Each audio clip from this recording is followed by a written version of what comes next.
What's happening, good peeps? Welcome to another episode of Marv Fishing for Life. For some of you all that are watching this video, I'm pretty sure you had a hand in making a decision on what's about to go down. So a couple of weeks ago, I put a poll on the channel in reference to a lure, a hand-painted lure that was sent to me by one of the subscribers. It's a beautiful lure. In my opinion, just too nice to fish. And I asked in that poll whether I should fish it or should I just put it on the shelf. The term that I actually used was shelf queen. And if you don't know what that term is, go ahead and look it up. But I guess the votes are in. And I think we ended up getting close to 80 votes, I believe. And believe it or not, it was pretty much split right down the middle. Right down the middle, 50-50. So I made the decision to satisfy both requests. I'm going to fish it, hopefully catch a couple of fish, and then I'm going to shelf it. I'm going to retire it and be thankful. Now this lure is one of a kind, the only one in the entire world. And I can honestly say that because on the bottom of it, it has Marvelous Marv, a Fisher of Men inscribed on it, along with Chris's signature in the year 2026. Again, another shout out to Chris, who's known as Wild541 on Instagram. Thank you so much for sending this. All right, let's get it out there. First cast.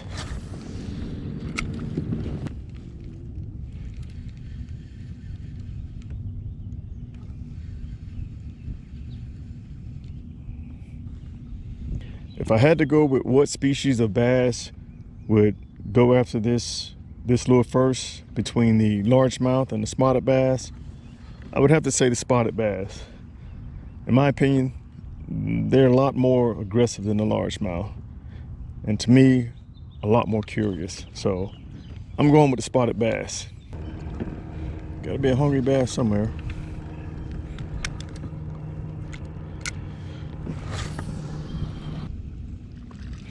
Oh!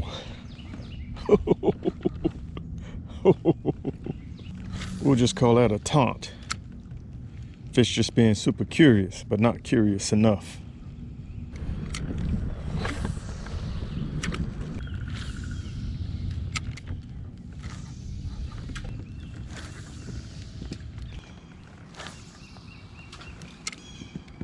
Casting in all the right places, but nobody seems to be home.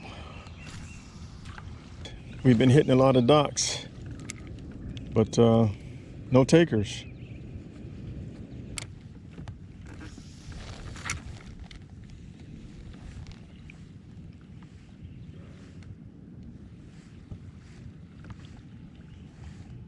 Oh, a gar. A gar. Look at that. Look at that, folks. Oh, man. Well, we definitely don't want to catch that, because that might snap us off, and guess what? We done lost our lure. That was a nice sized gar, though.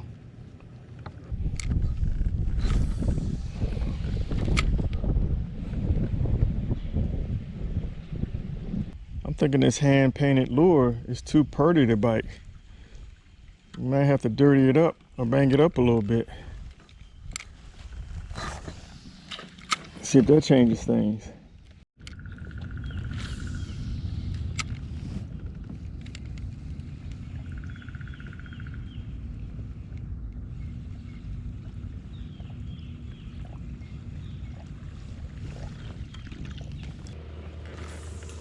Oh no, over the top on the opposite side, folks.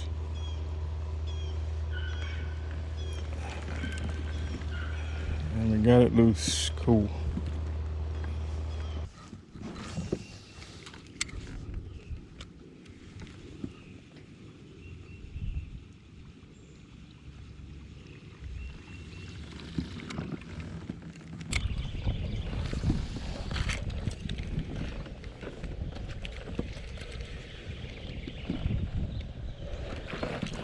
There we go, folks. That's the bite we were looking for.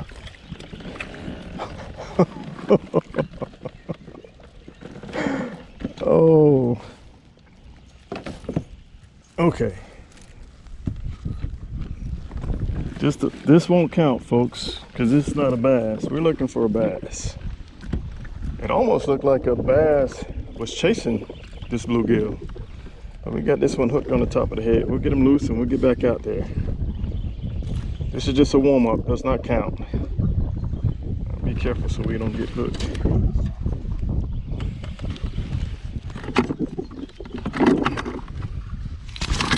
Oh!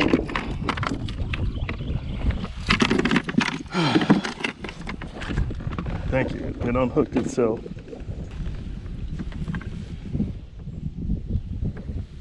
Just a warm-up, but we're going for the bass. Ooh, I see a snake. I think that's the second snake I've seen this year.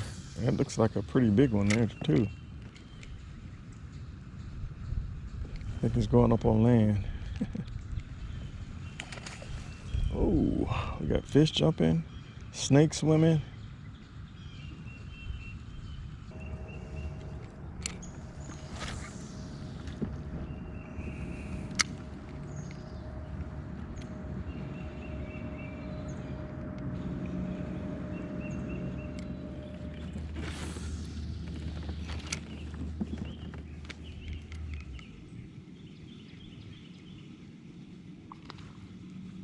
Okay.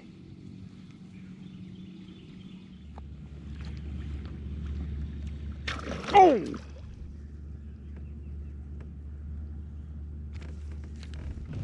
All right, folks. We've been out here for a couple of hours. The wind is starting to pick up a little bit, and that sun is starting to sun. So what do?